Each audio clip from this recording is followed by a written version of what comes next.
So ngayong gabi ang ating topic na napakahalaga. Ano ba ang seal of God at mark of the beast? Pasensya na po ha.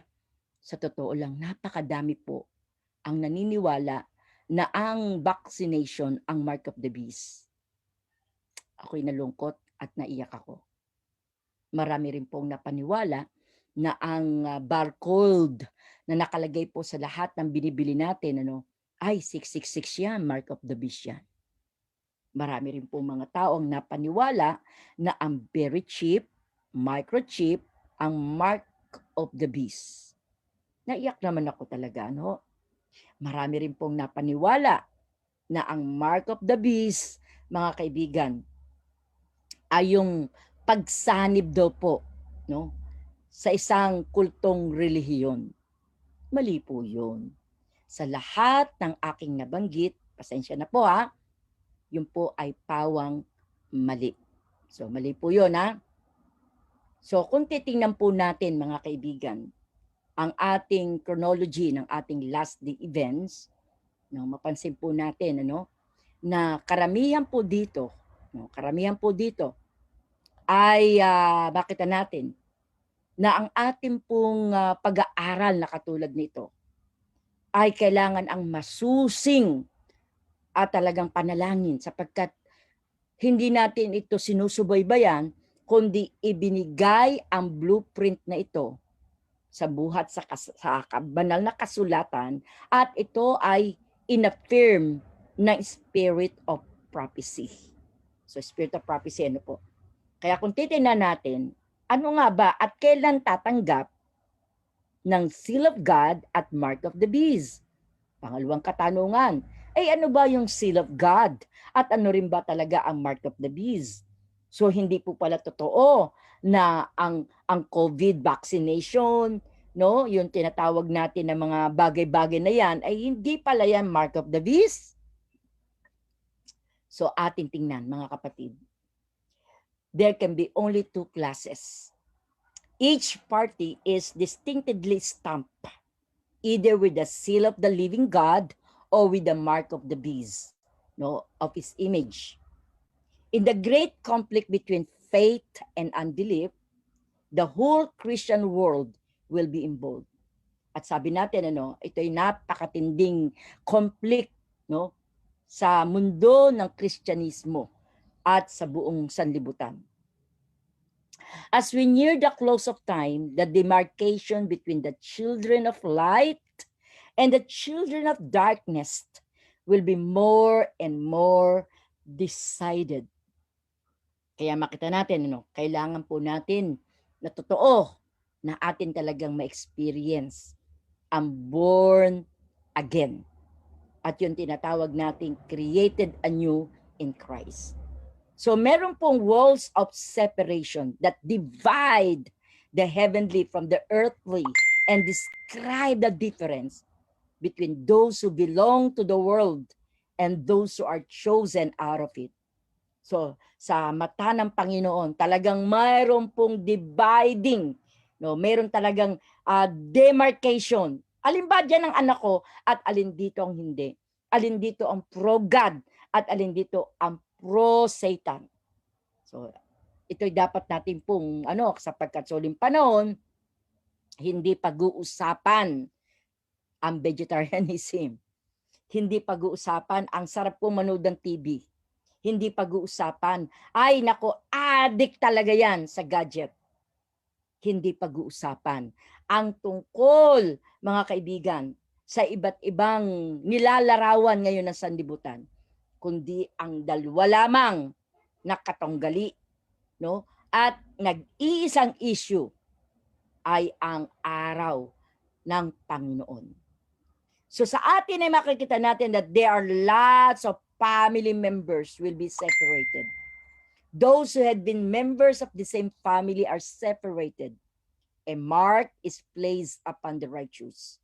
Kaya po makita natin dito talagang mayroon pong magkakahiwa-hiwalay sapagkat hindi po takas, tungpak at sama-sama ang kanila pong paniniwala at pananaw. Those who had been obedient to God's commandment will unite with the company of the saints in light. At ito po mga kaibigan, they shall enter in through the gates into the city and have the right to the tree of life. So makita natin talagang yung lahat lang na ikaw ay tapat sa ating Panginoon ay sama-sama ang mga bayan ng Diyos na nagtatapat sa ating Panginoon. The one shall be taken. His name shall stand in the book of life, while those with whom he associated shall have the mark of eternal separation from God. Kaya talagang may dalawa po, no? Alin kaya tayo dito at saan tayo pagdating po ng pagtatak, no, ng mark of the beast na ito?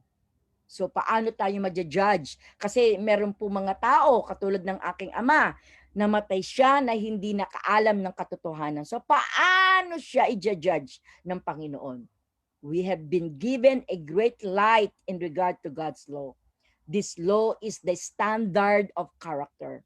To it, man is now required to conform, and by it he will be judged in the last great day. In that day, men will be dealt with according to the light they have received. So kung ano raw po ang tinanggap, no, ng isang tao, doon po siya huhukuman. Those who have the great light and have disregarded its stand is a worse position than those who have not been given so many advantages. Kaya napakasakit kayo at ako na nakaalam ng katotohanan at pagkatapos ay tumalikod, hindi na nakabalik.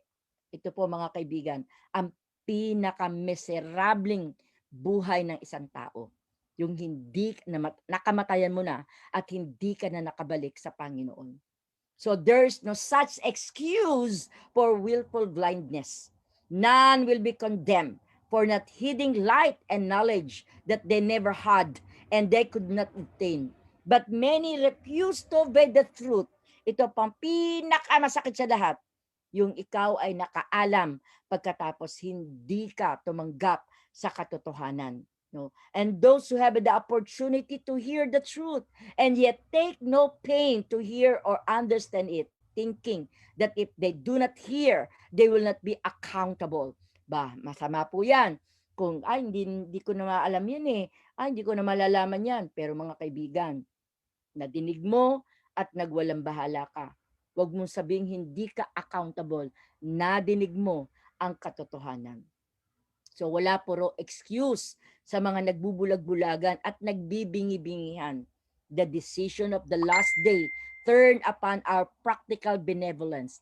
Christ acknowledges every act of beneficence as done to himself. So talagang kailangan natin mga kaibigan yung practical benevolence.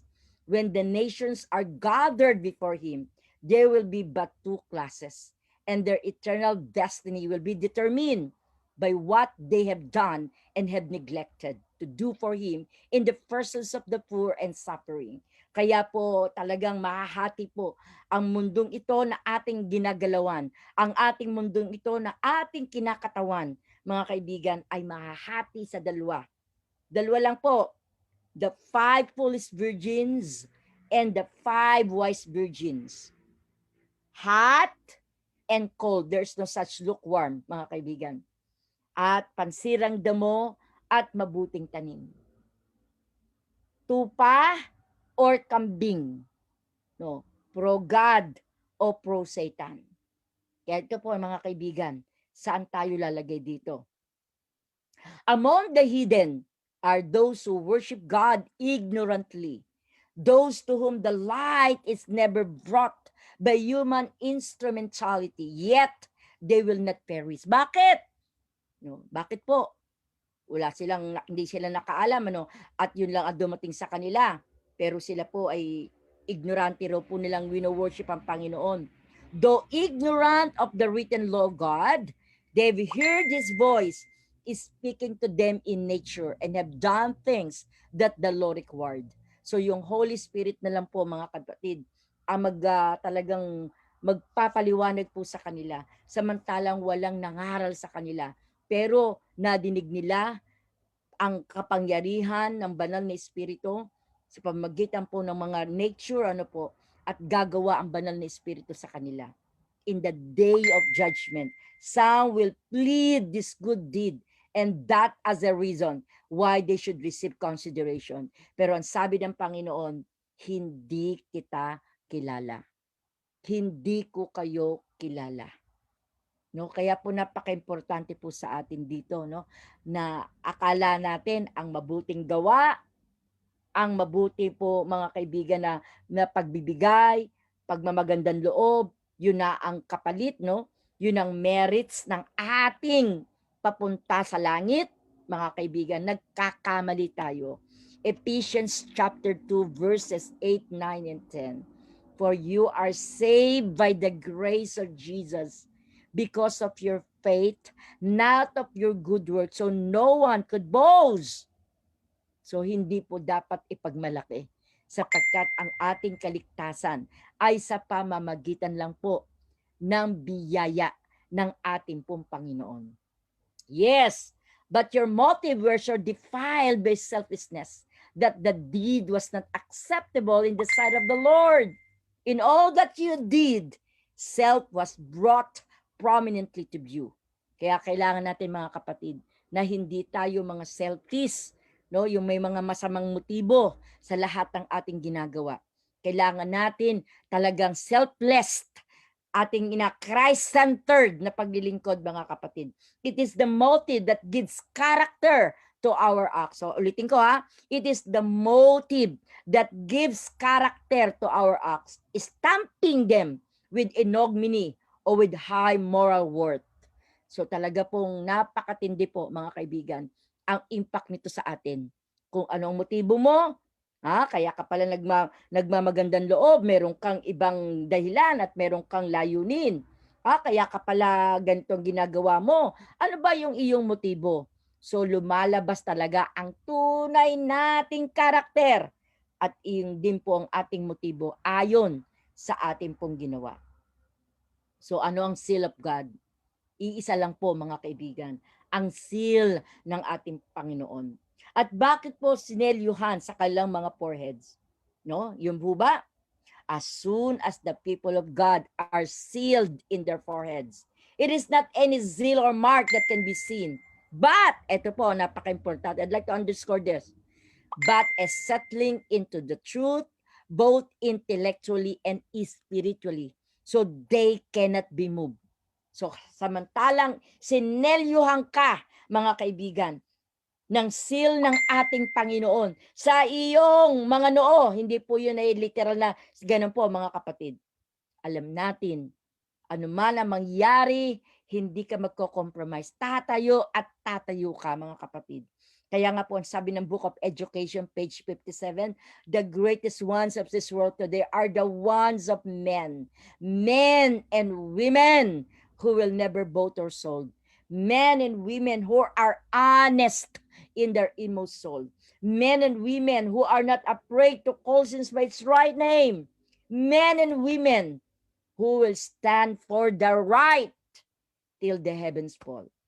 Kaya kailangan natin, mga kaibigan, na tayo tatayo. Kung tayo po ngay paduwag-duwag pa lang ngayon, kung tayo po, mga kaibigan, ay pwede tayo maging katulad ni Judas, wag daw mangyari yun sa atin. The seal of the living God is placed upon those who conscientiously keep the Sabbath of the Lord. Yan po, napakaliwanag po yan, mga kaibigan. And those who have the seal of God in their foreheads must keep the Sabbath of the fourth commandment. Kaya sa maraming mga tao, wala na yung Sabat, wala na ang kautusan. Nasa ilalim na tayo ng biyaya ng Panginoon. Mga kaibigan, nakikinig kong kaibigan, sa inyong mga Facebook Live, ako'y nakikiusap. Ilagay natin ang isang tunay na aral sa mga tao at palayain natin sila sa mga maling nakagisnang pag-aaral at magsisimula yon sa ating pong mga tahanan. The fourth commandments alone of all the 10 contents, the seal of the great lawgiver, the creators of the heavens and the earth.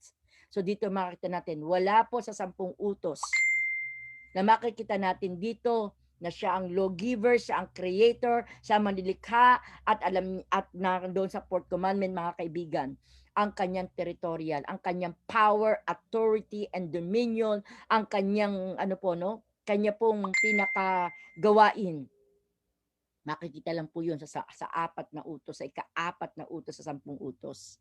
Kaya po napaka-importanting makita natin ito, mga kaibigan. No, at ang sabi pa po dito, the likeness to Christ in character. The seal of the living God will be placed upon those who bear a likeness to Christ in character. So ano tayong klase ang ating karakter? Tayo hubay mapabintangin, mapanigbuguhin, maiinggitin, walang ginawa kundi manira ng kapwa ng may kapwa. It's about time, mga kaibigan, sapagkat those who receive the seal of the living God and are protected in the time of trouble must reflect the image of Jesus Christ. So paano lang po, talagang magre-reflect ang image ng Panginoon, yung nakatanggap ng zeal ng ating pong Panginoon. The zeal of God will never be placed upon the foreheads of an impure man or woman. It will never be placed upon the forehead of the ambitious, word-loving man or woman. It will never be placed upon the forehead of men or women of false tongues or deceitful heart. All who receive the seal must without spot before God, candidates for heaven. Mga kaibigan, sa lahat na nakikinig dito, hindi ko kayo ay aking i-judge, Yan, it is between you and your God. Pero ang gusto ng Panginoon, mga kaibigan, hindi tayo magkaroon ng gantong attributes na hindi karapat-dapat sa talagang naghihintay at naghahanda sa ikalawang pagdating ng ating Panginoon. Love is expressed in obedience, and perfect love casteth all our fear. Those who love God have the zeal of God in their foreheads and work the works of God.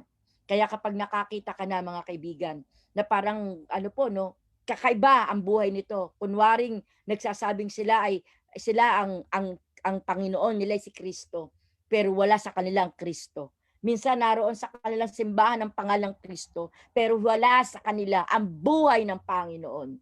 Hindi paramihan ang member, mga kaibigan, sapagkat ang sabi nga ng Revelation 20, verses 8, 9, 10, and 11, kasinrami ng buhangin sa dagat ang susunugin ng apoy at ng asupre. So napakadaming tao, mga kaibigan, kasama ng mga demonyo at ni Satanas, sapagkat kanilang iwinaksi ang katotohanan ng ating Panginoon. Those that overcome the world, the flesh, and the devil will be the favored ones who shall receive the seal of the living God. So tayo ba, nakapagnagumpay na po ba tayo sa gawa ng laman? Napanagumpayan ho ba natin ang lahat ng patibong ng dyablo? Napanagumpay na ba natin ang ating sarili? For the greatest enemy, ang sabi ni Ellen White, ay ang ating sarili. Kaya ang tanong, nagtagumpay na po ba tayo? Napanagumpayan na po ba natin ang greatest enemy? Yung tayo, yung ating sarili. Are we striving with all our God-given powers to reach the measure and the statures of men and women in Christ? Are we seeking for His fullness, ever reaching higher and higher, trying to attain the perfections of His character? Mga kaibigan, tatandaan po natin, there will be a complete in Him whose they are by creation, ay by redemption. Kaya gusto ng Panginoon, mga kapatid, ating tunay na ipasakop ang ating buhay kay Jesus, sapagkat kay Jesus lang po mayroon talagang tunay na buhay na walang hanggan. In the sealing time now, I saw that the present test on the Sabbath could not come until the mediations of Christ in the holy place was finished, and He had passed within the second veil. So tayo, mga kapatid, tandaan na to, na sa ngayon, hindi pa natatapos po ang mediatorial work ng ating Panginoon. Matatapos lang ito, mga kapatid. Tandaan nyo ito, huwag nyo kakalimutan. As soon na mag-close ang probation, Tandaan nyo to ha. Si Jesus, tapos na rin ang kanyang mediatorial work. Ang Holy Spirit, aalis na sa lahat ng may tatak ng hayop. Ang masamay magpapakasama, ngunit ang mga banal ay magpapakabanal. Mga kaibigan, sapagkat nasa kanila ang Holy Spirit. Ngayon, di ba, may mga makasalanan, talamak ang kasalanan, pero ang Holy Spirit hindi nag-give up sa atin. Ang Holy Spirit sa pinakamakasalanang tao sa balat ng lupa, hindi nag-give up na magsalita sa konsensya ng tao. Ang Holy Spirit. Pero darating ang panahon, mga kaibigan, tandaan nyo to ha, kapag naisara na ang pintuan ng awa, wala na po pag-asa ang mga waglit. Ang mga waglit ay mananatiling waglit. Ang masamay lalong magpapakasama sapagkat wala na sa kanila ang banal na espiritu. Satan is now using every device in this sealing time to keep the minds of God's people from the present truth and to cause them to waver. Kaya marami po mga patibong ang kaaway. Minsan talagang sinasaktan ng iyong damdamin. Minsan ikay nakakaranas ng betrayal of trust. Minsan nakakaranas ka ng mga panlalait sa iyong kabuhayan, sa iyong pagkatao. Okay lang yun mga kaibigan.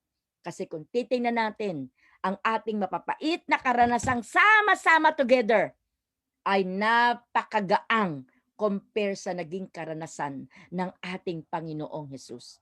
In a little while, everyone who is a child of God will have his seal upon him. So mga kaibigan, hindi po ako, kayo ang magtatatak. Ang magtatatak po ng zeal na ito ay ang ating Panginoon. So what then is the mark of the beast, mga kaibigan? If the Sabbath is the seal of the living God, so, mga kaibigan, ang conclusion of the whole matter, syempre po, kung may seal of God is Sabbath, ang mark of the beast ay yung, yung maling, yung spurious, yung mali po na samba at pangingiling, yung araw ng linggo. John was called to behold the people distinct from those who worship the beast and his image by keeping the first day of the week. The observance of this day is the mark of the beast. So ano po ang mark of the beast? The mark of the beast is what? The first day of the week. Not Monday, the first day of the week is Sunday. Ito po'y makikita natin mga kaibigan sa lahat ng synoptic gospel written by Matthew, Mark, Luke, and John. At maliwanag po mga kaibigan ng unang araw ng Sanlinggo, no, nabuhay si Jesus. Kaya ang unang araw ay hindi po Biyernes, hindi Lunes, hindi Martes. Ang unang araw, mga kaibigan ng Sanlinggo, ay Linggo. No, yung Linggo po talaga ang unang araw. Kaya kung tayo magtatrabaho, dapat nga ang simula ay Linggo, hindi Lunes. Nakagis na natin talaga ng ating trabaho ay Lunes. Pero ang unang araw po ay hindi Lunes, kundi Linggo. Kaya the observance of this day is the mark of the beast. So the mark of the beast is the papal Sabbath. Book of Evangelism, page 234. So when the test come, it will be clearly shown what the mark of the beast is. It is the keeping of Sunday. So Sunday talaga, keeping of Sunday is the mark of the beast. Ang tanong, mayroon na bang tumanggap ng mark of the beast? Ang sagot, wala pa. Bakit wala pa, mga kaibigan? Sapagkat hindi pa na-declare sa Amerika ang National Sunday Law at hindi gumaya pa ang buong mundo sa paliwanag at sa pag-iinggan niya ng Amerika. Kapag ka po nag-declare ng Amerika at maging Universal Sunday Law, Sunday worship, mga kaibigan, become the mark of the beast. Kaya hindi po COVID vaccination ang mark of the beast. Hindi po barcode, mga kaibigan.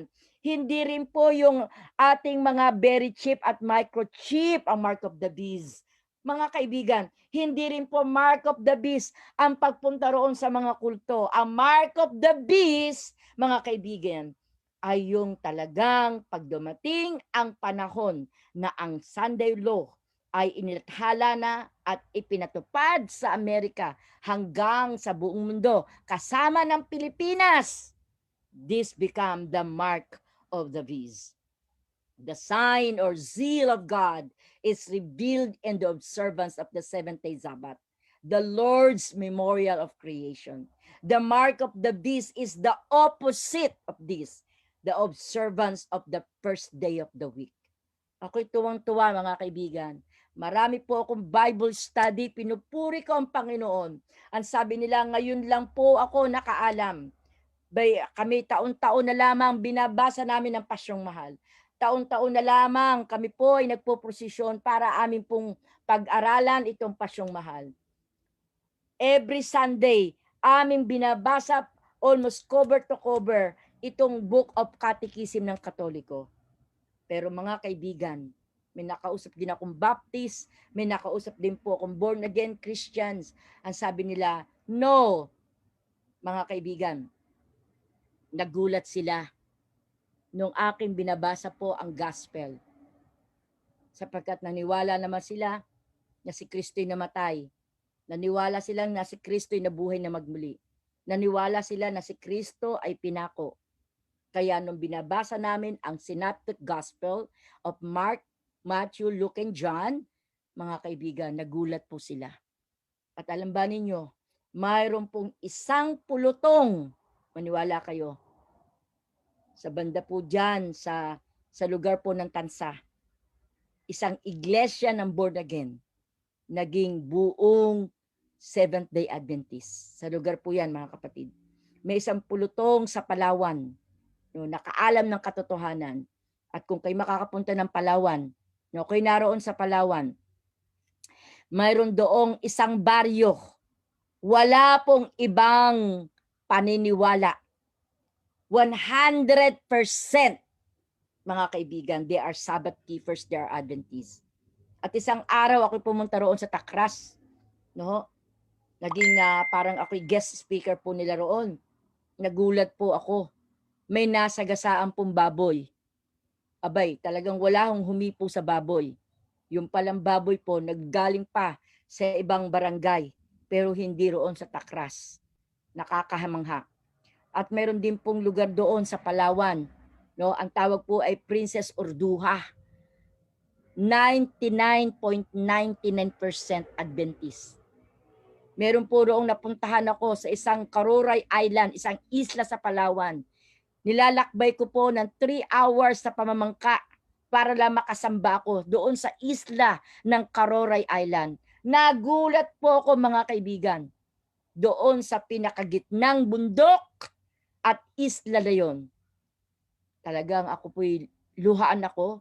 Ako'y bagong binyag lang, galing ako sa isang isla na walang Adventist. Talagang sabi ko, magbabayad ako ng basta po ihatid niyo ako, gusto ko makapanamba. Mga kaibigan, ito talaga, ayan ang Diyos nakikinig sa atin, mga kapatid. Sabi ng mga tao, nandiyan lang ho yun. Hindi, wala akong kasama. Ako lang mag-isa. Pero may 2 asong puti na sumalubong sa akin. Kala ko ako'y kakagatin. Kala ko sasakmalin nila ako. Pero ang ginawa ng 2 aso sa aking right at sa aking left, sabi ako'y lakad-lakad ng lakad, sa gitna ng kabundukan, mga kapatid. Abay, doon ako hinatid sa isang simbahan, sa gitna ng kabundukan, na walang kuryente roon, mga kapatid. Nasaan ako yung mga asong yun, na wala na yung aso. Hinatid ako sa Adventist Church, sa gitna ng kabundukan, mga kapatid. At galak na galak. Alam nyo, first time lang nila ako nakita. First time ko rin silang nakita. Para bagang lukso ng dugo. Galak na galak. Ako'y hagulhol ako. Niyakap ko, mga kapatid doon. Mga kapatid. Kaya po talagang ako'y naniniwala sa bawat lugar ay may anak ang Panginoon. At tatawagan ng Diyos sapagkat nais ng Panginoon lahat ay maligtas. Maliban na lang talagang tinalikuran mo ang Panginoon. Tinalikuran mo ang kanyang biyayang inaalok na libre, buhay, na walang hanggan. Mga kapatid, so when the mark of the beast is received, no one has yet received the mark of the beast at this time. Wala pa po mga kapatid. Wala pa pong nakakatanggap. But Sunday keeping is not yet the mark of the beast. Will not be until the decree goes for composing men to worship this idol Sabbath. The time will come when this day will be the test. But that time has not yet come. So ibig sabihin mga kaibigan, sa ngayon, kapag po dineclare na po, nagkaroon ng talagang Sunday law decree. So ito pong Sunday keeping become what? The mark of the beast. God has given men the Sabbath as a sign between Him and them as a test of their loyalty. So nasaan ang ating loyalty mga kapatid? Na kanino ang ating loyalty? Hindi lang dahil doon sa araw ng Sabat, sapagkat inuulit ko po, tayo nagkikip ng Sabat because we have the relationship with the Lord of the Sabbath. Walang iba kundi ang ating Panginoong Hesus. The Sabbath will be the great test of loyalty, for it is the point of truth, especially converted. So talagang dapat natin mga kapatid, na magkakaroon tayo ng tinatawag na controverted na ito. And when the final test shall be brought, ito po mga kaibigan, talagang mahihiwalay ang mga tinatawag nating ipa. Talagang mahihiwalay yan. At unfortunately, balang araw, sila pa yung tigaturo para tayo ay wasakin at patayin. While the observant of the false Sabbath, in compliance with the law of the state, contrary to the fourth commandment, will be an avowal of allegiance to a power that is in opposition to God. The keeping of the true Sabbath in obedience to God's law is an evidence of the loyalty to the Creator. So wag na tayo mga kaibigan na kumbaga magdalawang isip na talagang tanggapin natin ang ating Panginoon.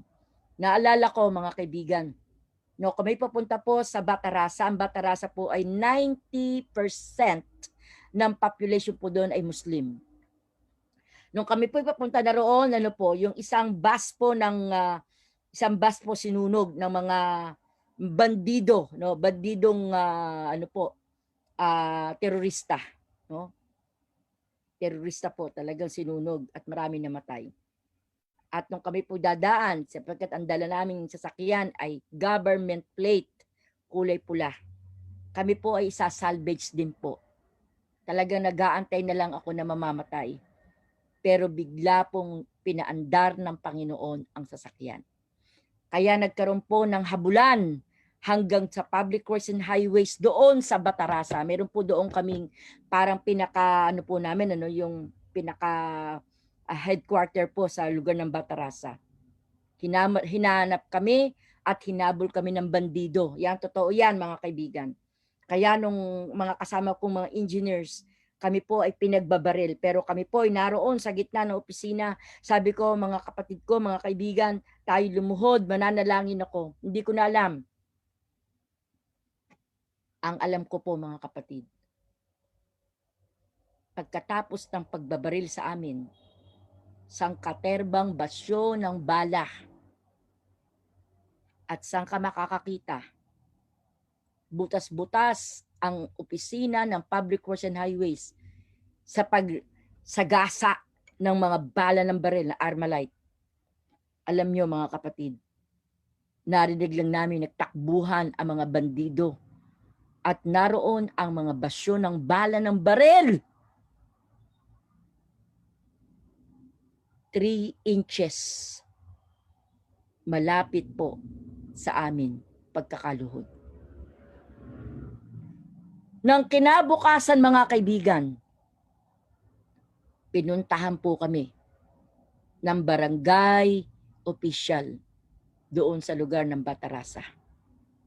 At nabalitaan po nila na mayroon daw dumating na mga malahiganting sundalo na habang binabaril kami, ako lang po Adventist doon at ako lang din po ang babae, mga kapatid.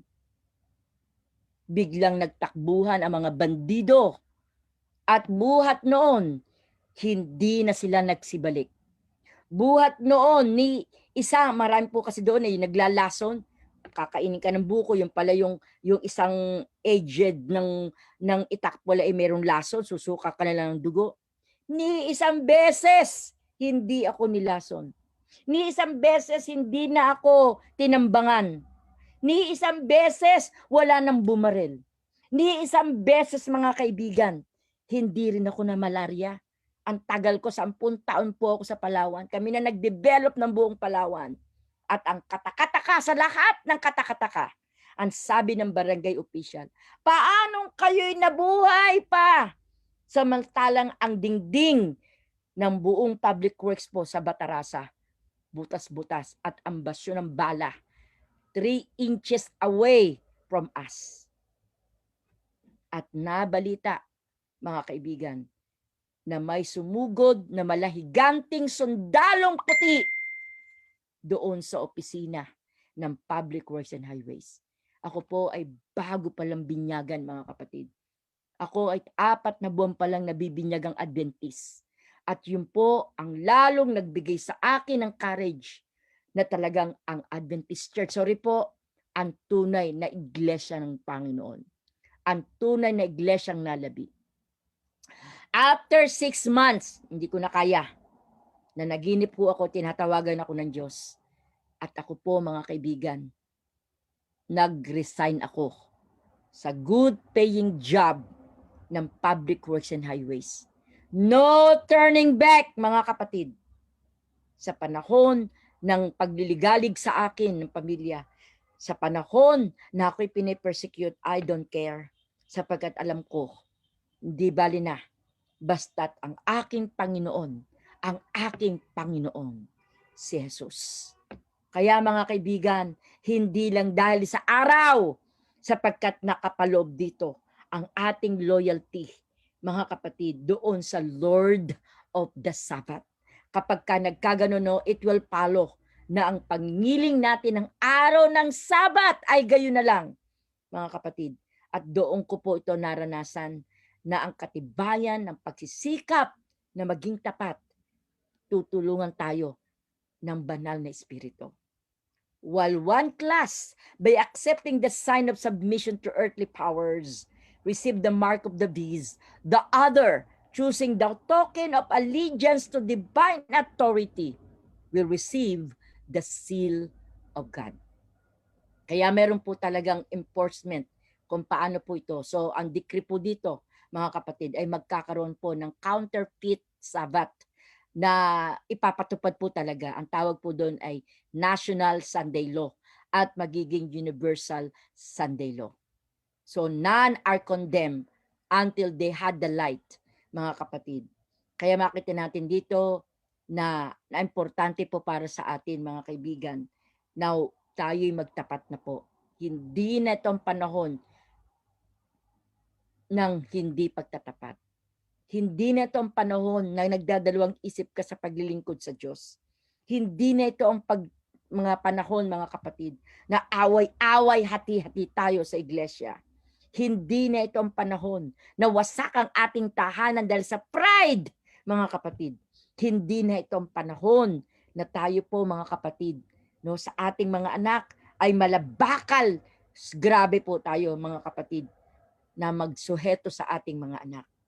Ito na ang panahon na ang tunay na religious liberty sa Amerika ay tunay nga po ay mangawawala. Kaya sa ating pananaw, ang last day events na ito, eto na po tayo. Malapit na po. At darating ang panahon na ang Sunday Law sa loob ng 2,000 na prophecy at vision ni Ellen White, isa na lang po hindi natutupad. At ang nag-iisa yun na hindi natutupad, ang pag-declare ng Sunday Law. Mga kaibigan, kung ang Europe ay may Blue Sunday Law na, hindi po malayo.